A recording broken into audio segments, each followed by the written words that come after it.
Hey, salut les copains, ça gaz. Alors aujourd'hui, on va se faire la petite revue d'AirPods contrefaçon, achetés sur Amazon pour une trentaine d'euros. On va voir ce que ça donne. Est-ce que ça vaut le coup? Est-ce que c'est bien? Et on va aussi faire un vrai comparatif de manière ici, vu que moi je suis assez mélomane. Ça, c'est un Sennheiser Momentum. Donc on est quand même dans du casque à 300 balles, ça commence à parler. Et ben moi je propose qu'on fasse un petit comparatif des AirPods contrefaçon à 30 euros et un casque à 300 balles. Voilà, on va voir qu'est-ce qui est intéressant là-dedans. C'est parti. Voilà, donc on reprend ici pour faire le petit déballage de ce produit, donc qui s'appelle le i8X TWS, comme tu peux voir à mon écran, qui a été acheté pour 33 euros. Donc on va prendre un petit couteau et puis on va ouvrir ça. Il y a juste un petit bout de collant ici. Hop. Voilà sur quoi on tombe quand on ouvre. Ah, j'avais fait tomber mon petit micro, excusez-moi. Donc, hop, mettre un peu de lumière. Voilà ce qu'on a. Voilà, c'est assez léger. Donc, on a le petit capuchon. Alors déjà, comme on peut l'entendre là. Tu vois, bon. Je suis pas sûr que le couvercle résiste à des dizaines d'ouvertures et de fermetures. Mais bon, soyons pas défaitistes. Et voici le fameux. Avec le petit chargeur magnétique, je suppose. Ouais, avec deux petites bornes. Donc quand je le mets dedans, voilà, ça tient bien.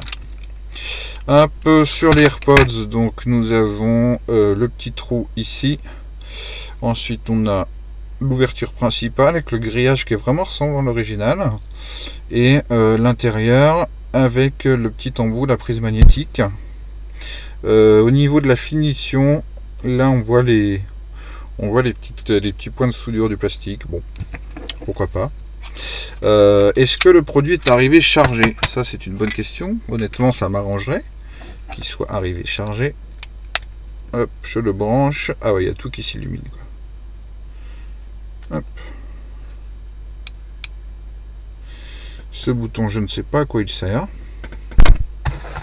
Est-ce qu'on a un mode d'emploi? On a un micro USB qui va aller avec ma tonne de fil micro USB. On a un mode d'emploi qui est en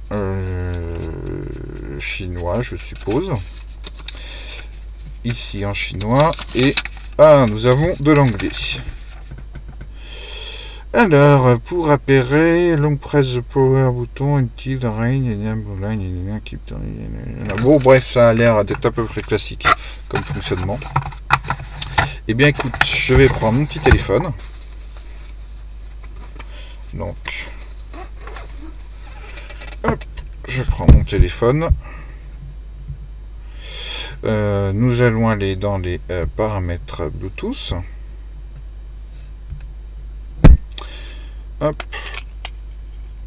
Et donc je vais prendre le gauche.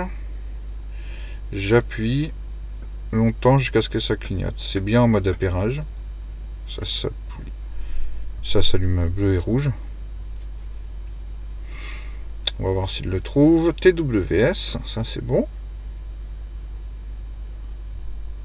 Voilà. Et si j'allume le deuxième, qu'est-ce qui se passe?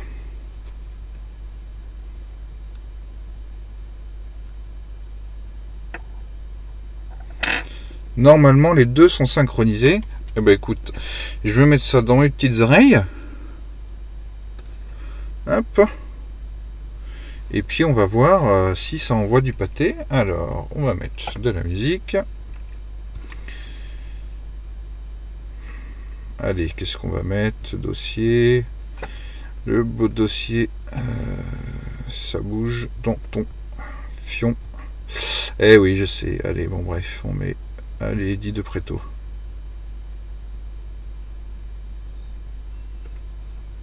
Donc les deux sont bien synchronisés. Ça fonctionne. Allez, on se retrouve de face. Bon, donc voilà, comme tu peux voir, ils sont installés dans mes petites esgourdes. je vais mettre le son et puis je vais te dire, je vais te donner mon avis.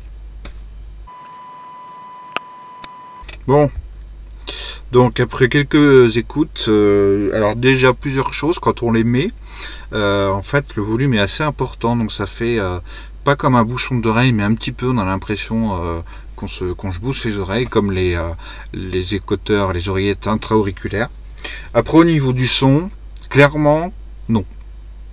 Ça fonctionne, le son est correct, mais c'est un son qu'on aurait sur, je pense, sur un casque au niveau à 50 euros, un Philips, un truc entrée de gamme.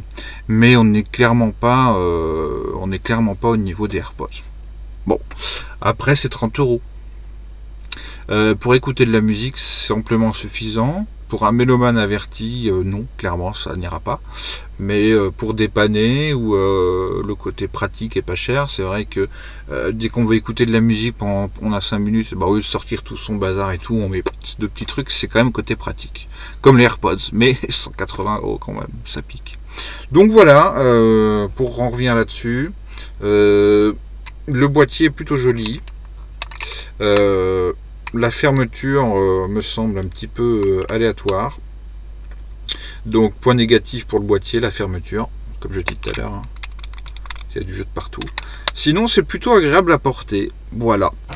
Et ben écoute, j'espère que ce petit déballage t'aura plu. Et puis à la prochaine. Ciao.